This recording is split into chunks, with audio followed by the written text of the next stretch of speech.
We're losing, according to the National Crime Agency, about 190 billion a year through fraud, which is vastly more than any other crime, vastly more than the drugs industry or anything like that. It is on a massive scale, but we spend probably 0.03% doing anything about it, so it's never investigated. And when a major bank is investigated, and Thames Valley investigated the HBOS frauds out of Reading, and it cost us about £7 million to do. We never got paid back for that. I think we got about £2 million back eventually. Where from? Eventually the Home Office gave us £2 million back. But you're still £5 million out of pocket? Yes, which is a great deal of money. Where did the fine for the bank go? The bank was fined £45 million. It went straight back to the Treasury. Well, they owe you £5 million. I wrote to Philip Hammond and asked for the money back.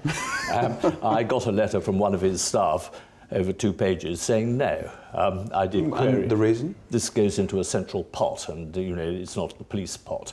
But I mean, the one lesson that goes out, of course, to all the police forces in the country is that they cannot take on a major fraud within a bank. It is too expensive to do.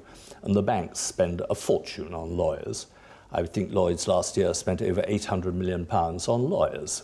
Well, the police simply do not have that money to take on major fraud. We do serious organised crime, and counter-terrorism is done by the police at a regional level. We need to do fraud at a regional level. And the Financial Conduct Authority fines companies about £1 billion a year. Well, instead of going straight back to the Treasury, that money has got to go in large proportion back to the police to set up forensic crime units that look into fraud at a regional level, and it's got to be funded properly.